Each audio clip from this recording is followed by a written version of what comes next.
It's great to be back, and I've been here every year except for last year in 2003, I think, since it first began in 2002. And the other person who's been here every year is Dale Ahlquist, and every year I hope that tradition will be broken, but so far. But it does tell you one thing. It tells you one thing, that I like coming here so much that even a weekend with Dale Ahlquist is not too high a price to pay. But seriously, of course, he's a great friend. He's a great boon to the church in North America. He's a great champion of GK Chesterton, and in recent months, due to nonsense, Chesterton needs a champion more than ever, possibly. So, I consider it an honour to know Dale, and I've known him now. I knew of him before I moved to the States. We probably corresponded before I moved to the States, but I moved to the States 20 years ago, almost exactly, September the 7th, 2001, so 4 days before 9/11, and Dale had me at the first Chesterton Conference, national one, 2002, and we've become bosom buddies ever since. It's an honour and a joy and a privilege for me to introduce Dale Ahlquist.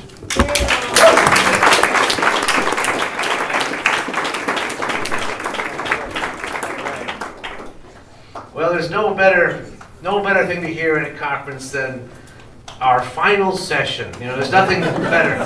The only better words to hear at a conference is "in conclusion." You know, we're going to try to get to that those beloved words as quickly as we can. It should be by sometime Tuesday, because we have this is how thick the book is, the Ballad of the White Horse. In the early days when I started reading Chesterton, and I felt like first that I was the only one in the world reading, and then I found out that there were at least 12 other people reading Chesterton. I was looking for anything I could get my hands on, and certainly also looking at criticisms and analysis and books about Chesterton. And I remember reading someone talking about Chesterton, and they said, "He's a master without a masterpiece."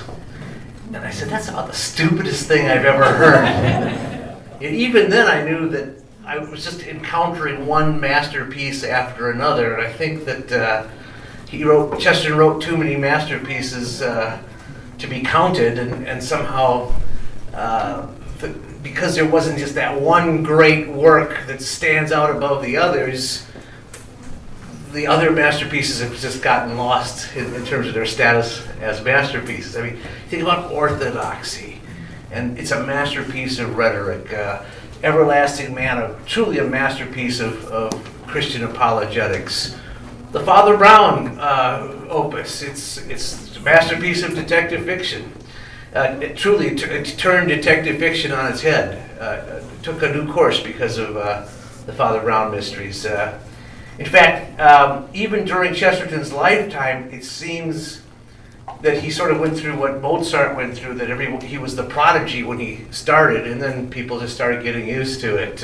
Another Chesterton piece comes out. In fact, a major literary journal wrote a review of one of his later books, and it was just as if the reviewer was shaking his head saying, "We have long since stopped asking how he manages to do it." But if we were to reduce it to just one masterpiece, well, you'd have to include his journalism, of course. In fact, Father Kenneth Scanlon, who was my clergy counterpart before I came along, he was probably the biggest promoter of Chesterton in the world at one time, just going around giving lectures on Chesterton. He claimed that GK's Weekly is his masterpiece because it's this 11-year opus of his philosophy, social philosophy, just laid out in a unrelenting argument, taking it from all angles. But if we were to reduce it to just one masterpiece, you could take any one of his essays. Piece of Chalk, What I Found in My Pocket, On Lying in Bed, The 12 Men. You could just hold up any one of those and say, no, if we were to reduce it to just one masterpiece, some of his quotations, just by themselves, are masterpieces. You know, angels can fly because they can take themselves lightly. If that's all he'd said, you know, if he just had said that, that would be his masterpiece. If that's all he had done, if he said the Christian ideal has not been tried and found wanting, has been found difficult and left untried, that's all he would have needed to do. There's the masterpiece right there. The thing worth doing is worth doing badly. Okay. If we were to reduce it to just one masterpiece, we could certainly argue that it's the Ballad of the White Horse, the last great epic poem in the English language. It's, I think, safe to say that even Chesterton himself considered it his masterpiece. It's the only thing he worked on for years. Just like Joseph Pearce can roll out a book the way he rolls out toilet paper, Chesterton could just write those books very quickly. He actually worked on the Ballad of the White Horse for probably 10 years since when he started getting the idea. And he, the other evidence that he thought highly of it himself was that he dared to dedicate it to his wife. So he thought it was that worthy. And the fact that he worked so hard on it, there's a great story about how he had written the first canto, the first book. It was originally called the Ballad of Alfred. Well, he had promised an editor that he was going to write the first canto, the first book of the 8 books. And E.F. Masterman was an editor of the Albany Journal. And he says, yes, I've got this poem I can give you for your literary. Well, the time for press was getting closer and closer, and never heard from Chesterton. He finally, Masterman went to Chesterton's flat in Battersea in London when he was still living there.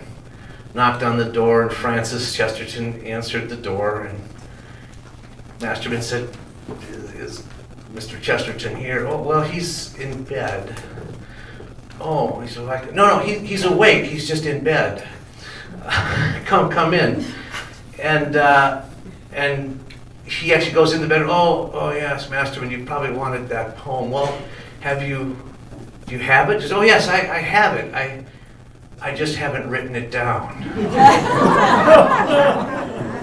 And so he proceeded to dictate the first canto of this poem, while Masterman and Francis Chesterton were scrambling around trying to find pieces of paper because they didn't have any paper available in the apartment or the flat. Sorry, Joseph.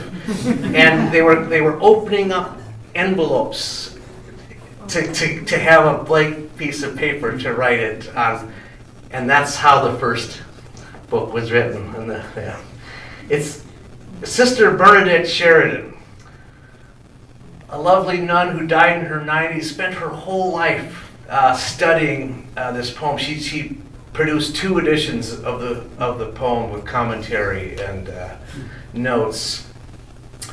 And you know, if I could do that, join the religious life and just study Chesterton, that's what I would have done. All right. But she says that the Ballad of the White Horse is the record of a noble vision flung onto the canvas with bold, strong colors. It is what Matthew Arnold said poetry should always be, a criticism of life. Well, there's nothing that we could say about the poem that is as good as the poem itself. So our plan here today is to give you as much of the poem as possible. And that's why we have the mighty Chesterton poetry players here. And we're gonna take you through it. I just want to say that there's a passage from that dedication to Francis where he talks. There's this line: "Pride in a little scratching pen, have dried and split the hearts of men. It's the misuse of words, which includes among its consequences the downfall of poetry, that is one of the most loathsome of the detrimental forces of our time, the misuse of words. And Chesterton talks about that very problem in this poem. And he's doing it by elevating language to its highest form. Because poetry really is the language pumped into a higher gear. And it's actually a shortcut to the truth, because a good poetic phrase that's short can say volumes more than a long prosaic phrase could say, or a passage can say. You can just get to the heart of a truth with just a few good lines of poetry. And this is a poem about a battle, just like Chesterton's other most famous poem, Lepanto. It's the story of the English King Alfred, who fought the Danes in the year 878. And it's also the story about Christianity battling against the destructive forces of nihilism and heathenism, which is the battle that we are fighting again right now, and which, as Chesterton shows in the poem, he predicted would happen. So at the beginning of our poem, here's King Alfred, as Chesterton calls him, that oft-defeated king, who has just suffered another defeat. The Danes are now occupying England. His army has already been devastated once, and he's trying to figure out what to do next. He's what we might call depressed. And he finds himself on the island of the river Athelney. And then something amazing happens. Q1.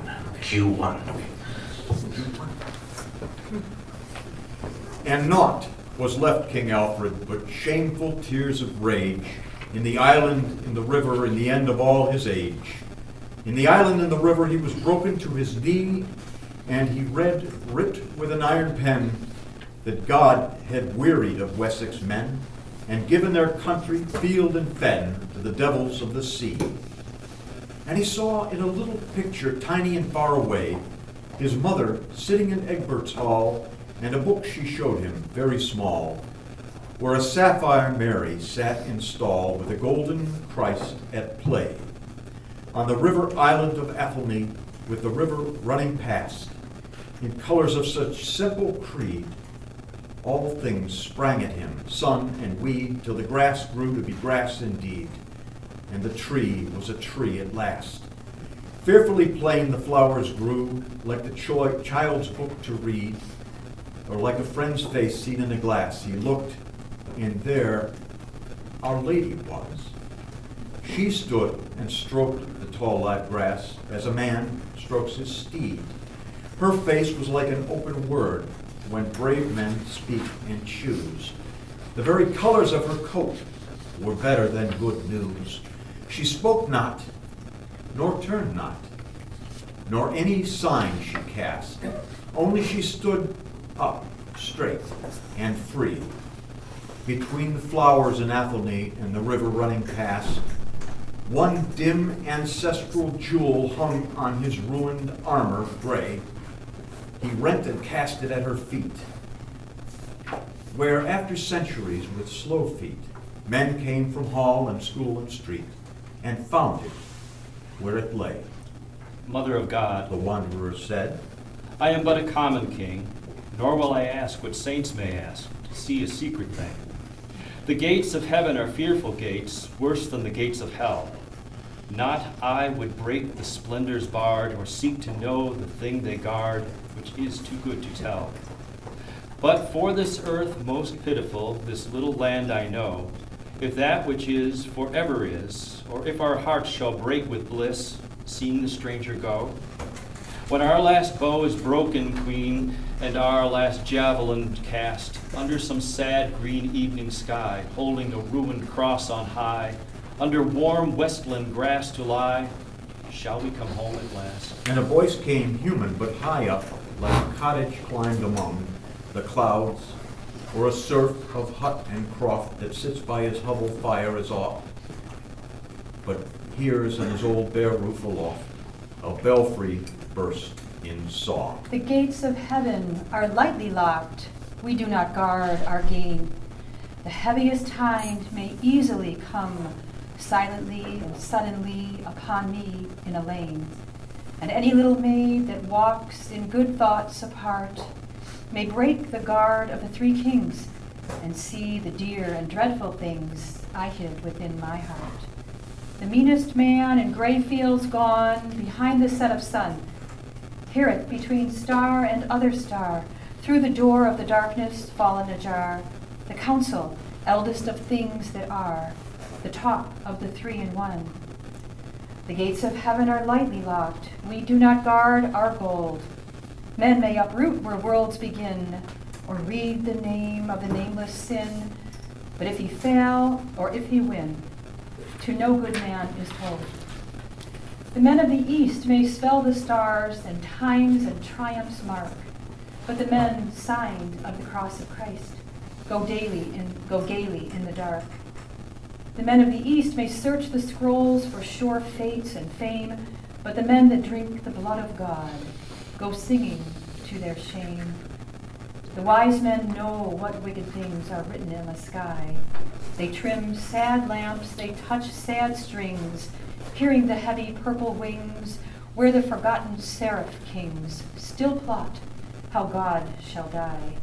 The wise men know all evil things under the twisted trees, where the perverse in pleasure pine, and men are weary of green wine and sick of crimson seas.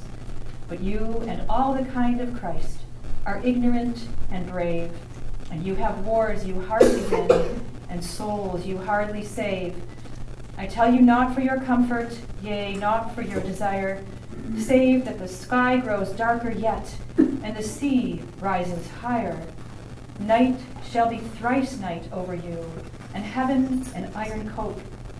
Do you have joy without a cause? Yea, faith without a hope?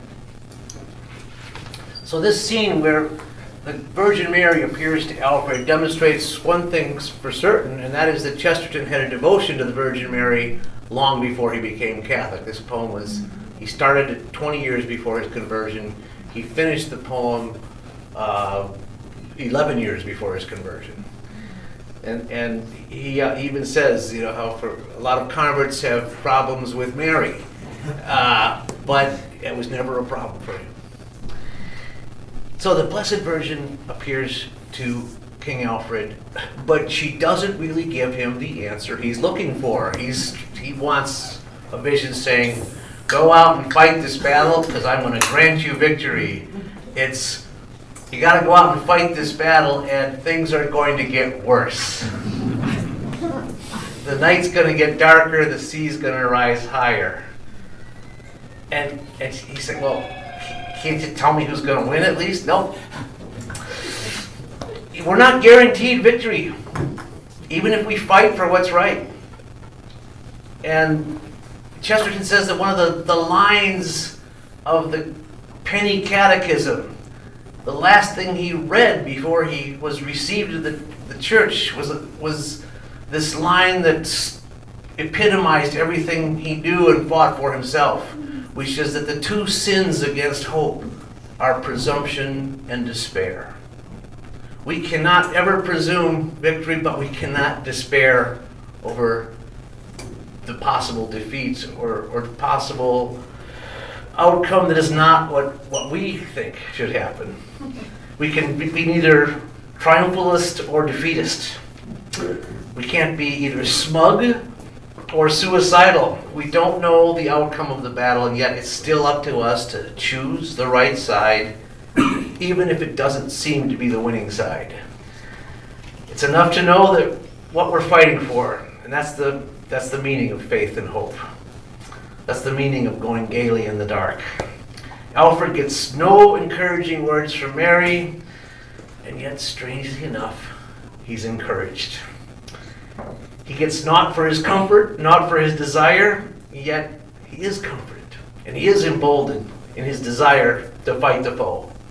And it's, of course, just like the story of Job, Chesterton's favorite book of the Bible, where Job finally gets his audience with God and gets God to just ask him questions.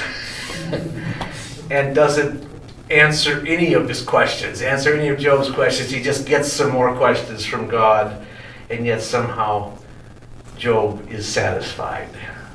The riddles of God are more comforting than the solutions of man. And so, Alfred has to go off and find an army somewhere and recruit, to find among the living some who are still prepared to die. And so he gathers the Wessex men. And 2 of the 3 of the Wessex men are not even Wessex men. One is from Ireland, and the other one's from Italy. I think that's where Italians are from, Italy, yes. Boy, that drives my wife crazy when I say that. So the 3 chiefs, Eldred the farmer, Colin the Irishman, and Mark the Roman.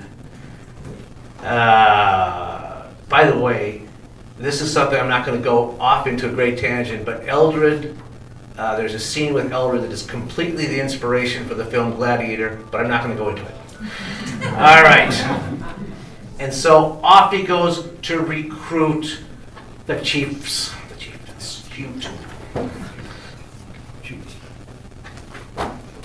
Up across windy wastes and up went Alfred over the shaws, shaken of the joy of giants, the joy without a cause.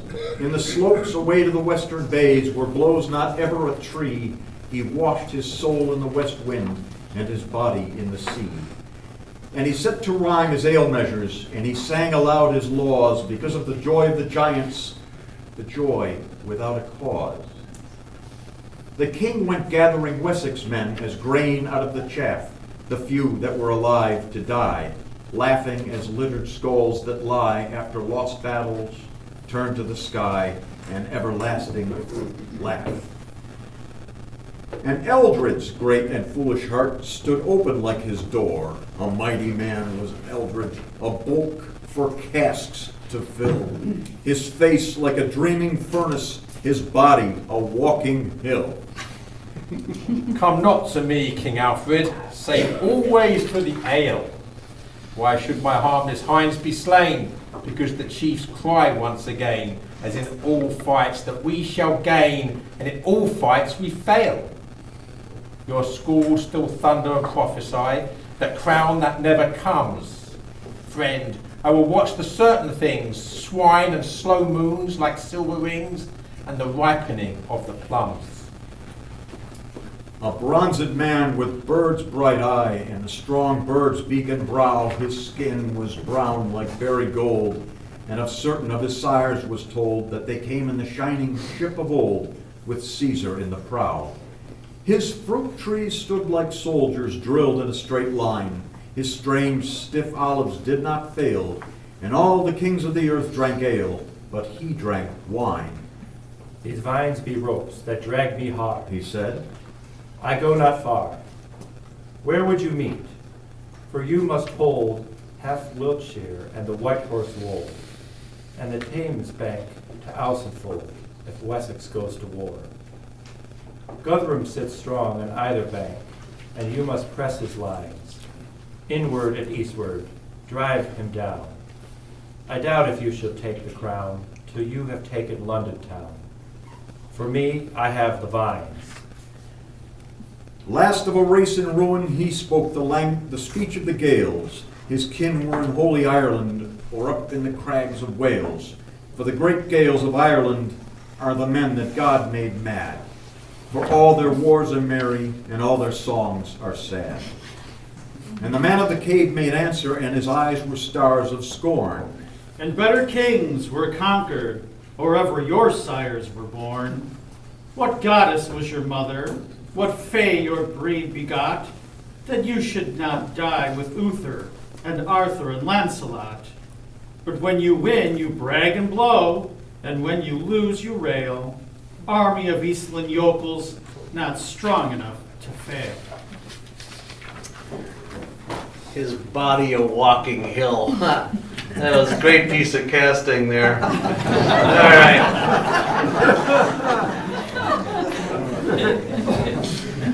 So he recruits these guys who none of them want to fight for this losing battle, except King Alfred has the message. Oh, by the way, it was the Mother of God that told me to come and recruit. And okay. So off they go, even with the promise of not for your comfort and not for your desire. And they're ready to prepare for battle. But so then Alfred, in one of the great legendary scenes about Alfred, Chesterton puts this in his poem. Alfred goes in disguise into the enemy camp, dressed as a minstrel with a harp. And he goes in and he sings for the enemy chieftains, and the king of the Danes, Guthrum, and they present different philosophies. And That's cute. it's Q3. It's time for the go. Yeah, we got to be the pagans now, the heathens. I will say that the way that Chesterton describes them is huge, hairy men. He says they were as trees walking the earth, as witless and as tall. Describing very much the professional football team from Minnesota. With 3 great earls, King Guthrum went the rounds from fire to fire, with Harold, nephew of the king, and Ogier of the stone and sling, and Elf, whose gold lute had a string that sighed like all desire, till Harold laughed and snatched the harp, the kinsman of the king, a big youth, beardless like a child, whom the new wine of war sent wild, smote and began to sing. For Rome was given to rule the world, and gat of it little joy. But we shall enjoy the world, the whole world a toy. Well have you sung, O stranger, of death on the dike in Wales. Your chief was a bracelet giver. But the red unbroken river of a race runs not forever, but suddenly it fails. Doubtless your sires were sword swingers when they waded fresh from foam, before they returned to women by the god of the nails from Rome. But since you bent to the shaven men who neither lust nor smite, the thunder of Thor, we hunt you, a hare on the mountain height. Blue-eyed was Elf the minstrel, with womanish hair and ring, yet heavy was his hand on sword, though light upon the string.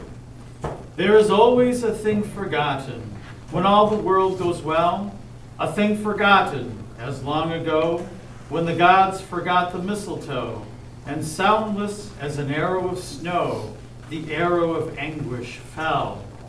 The thing on the blind side of the heart, on the wrong side of the door, the green plant groweth menacing, almighty lovers in the spring. There is always a forgotten thing, and love is not secure. And all that sat by the fire were sad, save Ogier, who was stern, and his eyes hardened even to stones as he took the harp in turn. Earl Ogier of the stone and sling was odd to ear and sight. Old he was, but his locks were red, and jests were all the words he said. Yet he was sad at board in bed, and savage in the fight. You sing of the young gods easily in the days when you were young, but I go smelling you and sods. And though I know there are gods behind the gods, gods that are best unsung. And a man grows ugly for women, and a man grows dull with ale. Will he find in his soul at last fury that does not fail? The wrath of the gods behind the gods, who would rend all gods and men. when if the old man's heart hath still wheels sped of rage and roaring will, like cataracts to break down and kill, well for the old man then. While there is one tall shrine to shake, or one live man to rend, for the wrath of the gods behind the gods, who are weary to make an end. There lives one moment for a man, when the door his shoulder shakes, when the taut rope parts under the pull, and the barest branch is beautiful, one moment while it breaks. So rides my soul upon the sea, that drinks the howling ships, though in black jest it bows and nods, under the moons with silver rods. I know it's roaring at the gods, waiting the last eclipse. And in the last eclipse the sea shall stand up like a tower, above all moons made dark and riven, hold up its foaming head in heaven, and laugh, knowing its hour. And the high ones in the happy town, propped of the planets 7, shall know a new light in the mind, a noise about them and behind, shall hear an awful voice and find foam in the courts of heaven. And you that sit by the fire are young, and true love waits for you. But the king and I grow old, and the hate alone is true. And Guthrum shook his head, but smiled. For he was a mighty clerk and had read lines in the Latin books when all the north was dark. He took the great harp wearily, even Guthrum of the Danes, with wide eyes bright as the one long day on the long polar plains. For he sang of a wheel returning, and the mire trod back to mire, and how red hells and golden heavens are castles in the fire. Strong are the Roman roses, or the free flowers of the heath. But every flower, like a flower of the sea, smelleth with the salt of death. And the heart of the locked battle is the happiest place for men, when shrieking souls as shafts go by, and many have died, and all may die, though this world be a mystery. Death is most distant then. Death blazes bright above the cup, and clear above the crown, but in that dream of battle we seem to tread it down. Wherefore I am a great king, and waste the world in vain, because man hath not other power, save that in dealing death for dower, he may forget it for an hour, to remember it again. And slowly his hands and thoughtfully fell from the lifted lyre, and the owls moaned from the mighty trees, till Alfred caught it to his knees, and smote it as in iron. Here is my answer then, that on you is fallen the shadow, and not upon the name. That though we scatter, and though we fly, and you hang over us like the sky, you are more tired of victory than we are tired of shame.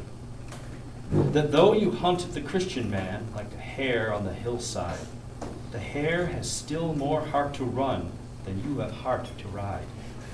That though all lances split on you, all swords be heaved in vain, we have more lust again to lose than you have to win again. Your Lord sits high in the saddle, a broken-hearted king, but our King Alfred, lost from fame, fallen among foes or bonds of shame, and I know not what mean trade or name, has still some song to sing. Our monks go robed in rain and snow, but the heart of flame therein. But you go clothed in feasts and flames, when all is ice within. Nor shall all iron dooms make dumb men wondering ceaselessly, if it be not better to fast for joy than feast for misery. Nor monkish order only slides down as field to fen. All things achieved and chosen pass, as the white horse fades in the grass, no work of Christian men. Ere the sad gods that made your gods saw their sad sunrise pass, the white horse of the white horse veil that you have left to darken and fail was cut out of the grass. Therefore your end is on you and your kings.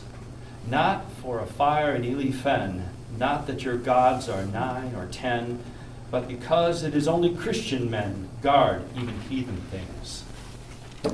Okay, so we have the philosophy of the pagans, the heathens. The first one is, who's the first one? Oger? Harold, the nephew of the king.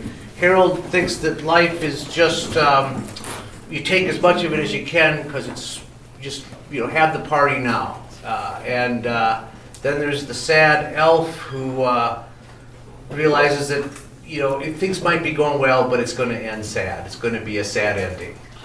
It always ends sad. And then there's Oger, who is thinks that life is just all about the wrath of God, and we're going to just defy God's wrath because we're going to get His wrath in the end. And then there's the wizened King Guthrum, who has seen it all, who has actually been exposed to some of Christian culture, read Latin, but he only realizes that life is anything when you're in proximity of death, and when you're treading down death in battle. That's the only time he feels alive. And then Alfred, in disguise as the minstrel, says, "You don't even know how to enjoy a victory, whereas we can still, as Christians, enjoy a defeat.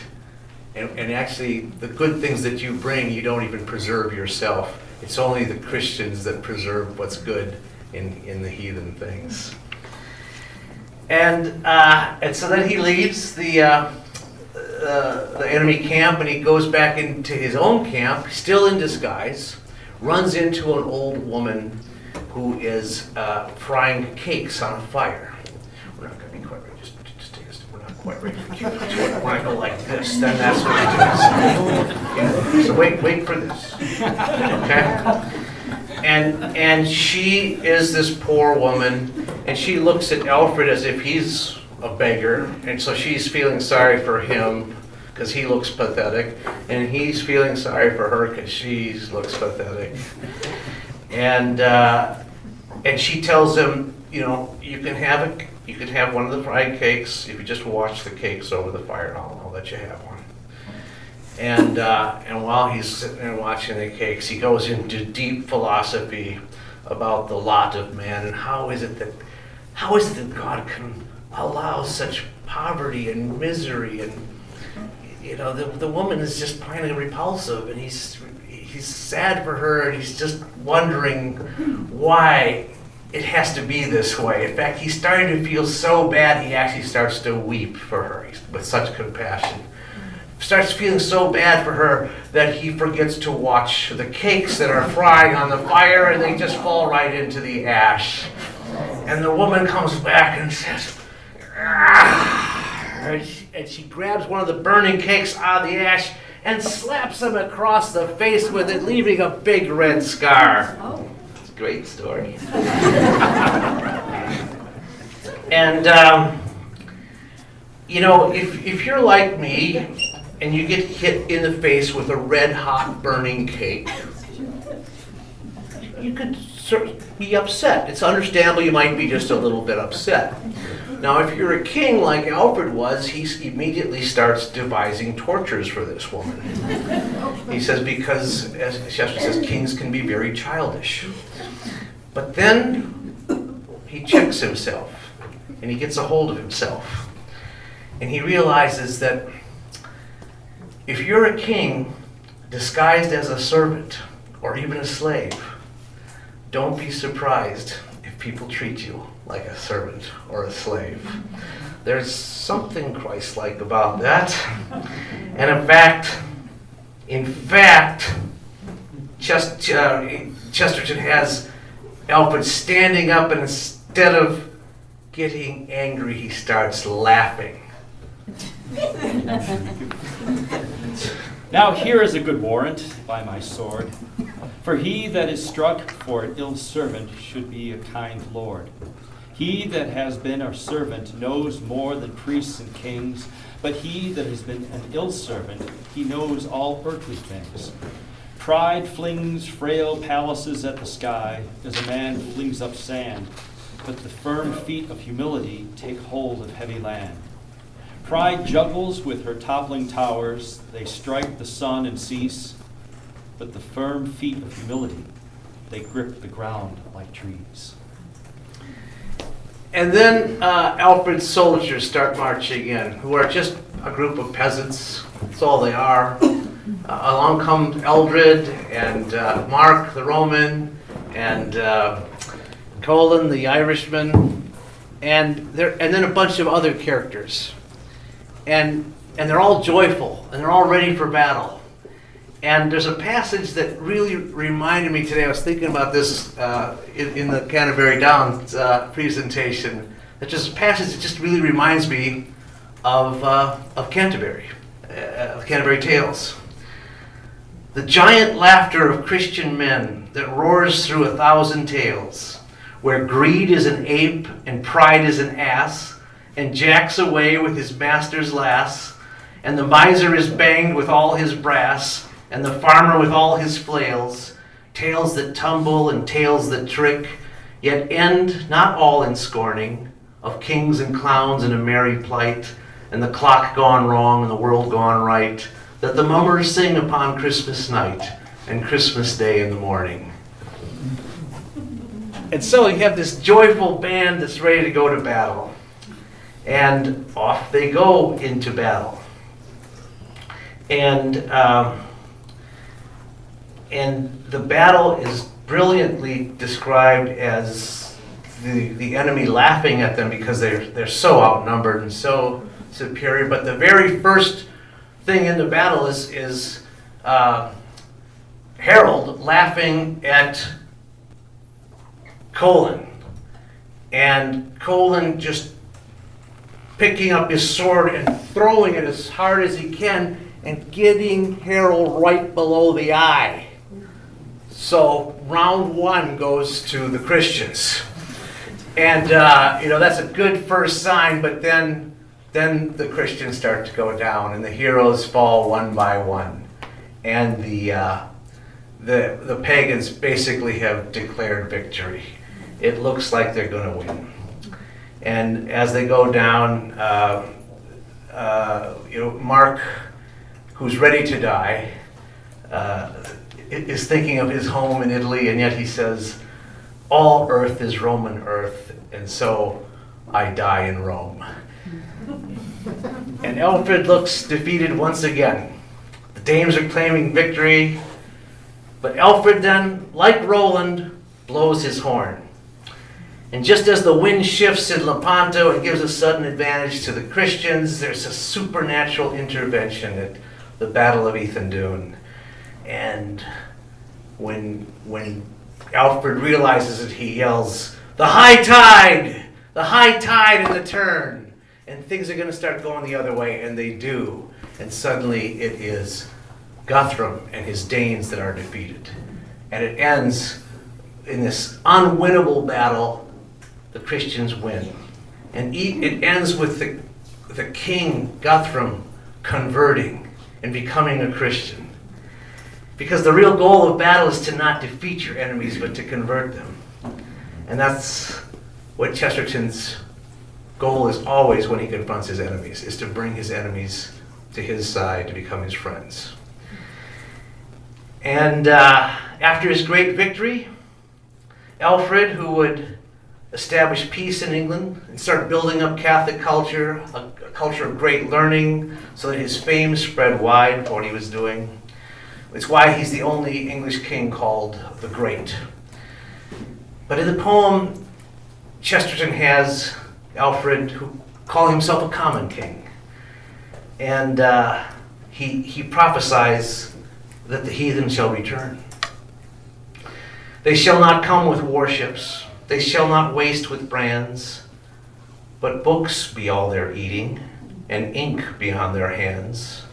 Not with the humor of hunters or savage skill in war, but ordering all things with dead words. Strings shall they make of beasts and birds, and wheels of wind and star. Interrupt that for just 1 second. Ordering all things with dead words. That's the state of modern education today. And that's the reason we started the Chesterton Academies, to counteract all the ordering of things with dead words.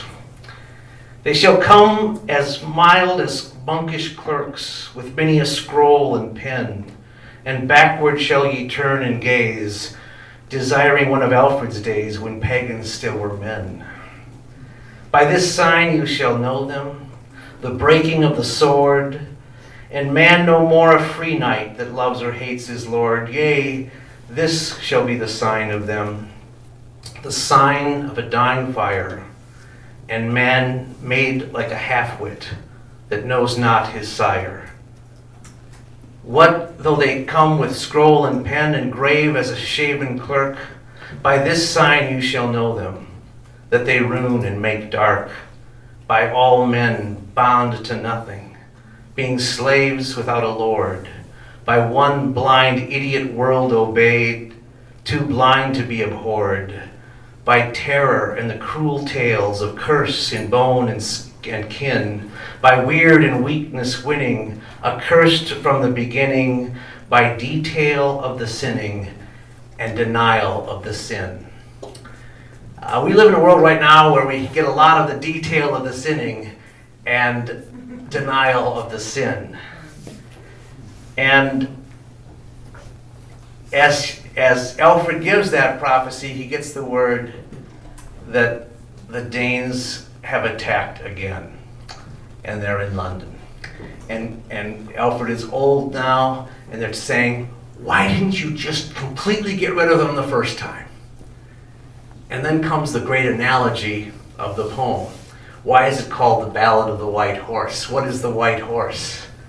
It's this grand figure on a hillside in the Berkshire Hills, where there's different legends, but in Chesterton's reading of it, that's where the Battle of Ethandune is fought. And this image of the white horse, which can be seen from miles away, it's simply created by the sod cut out and the chalky earth, chalky soil revealed, that reveals the figure of a white horse. And it was first created thousands of years ago. As Chesterton says, before the gods that made the gods, it was there. It's not only pre-Christian, it seems almost like it's pre-anything. And yet, the only way that image is preserved there is because the people who live there have to keep pulling up the weeds and clearing the grass and clearing away the thorns and the thistles, because otherwise it'll just disappear into the green hillside again. And so this image, this ancient image, has been preserved year after year by the people just simply taking away the weeds. But the weeds will always come back. And evil has this way of always coming back. And you always have to fight it. And if you want the horse of old, says Chesterton, scour ye the horse anew. As he says in Orthodoxy, if you want a white post, you have to keep painting it white. Because otherwise you're going to have a gray post. If you want a white horse, keep pulling up the weeds, because otherwise it's not going to be there anymore. This is how we preserve civilization, preserve mankind. Our parents have taught us certain truths, certain commandments, and we in turn teach them to our children. And if we don't teach them, what comes next is the detail of the sinning and the denial of the sin. And moral tradition of the human race is never secure. We had a wonderful speaker come to our Chesterton Conference years ago from Russia, a young lady named Ekaterina Volkonskaya. And she grew up learning English from her mother, who would read her Father Brown stories at night.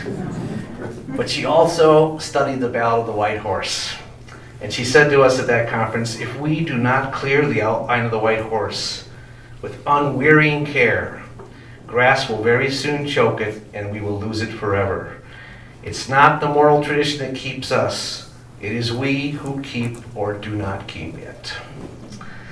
And so that's our that's our challenge, that's our goal, that's what we've been told to do, and I can't promise you're gonna win. In fact, all your wars you hardly win, all your souls you hardly save.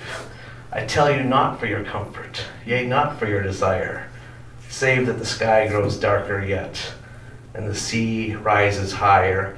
Chesterton refers to Alfred's small army as Christ's few. And that's who we are. We are Christ's few, and we're fighting this battle. But I do want to say, as Chesterton says elsewhere, the one perfectly divine thing, the one glimpse of God's paradise on earth, is to fight a losing battle and not lose it. God bless you.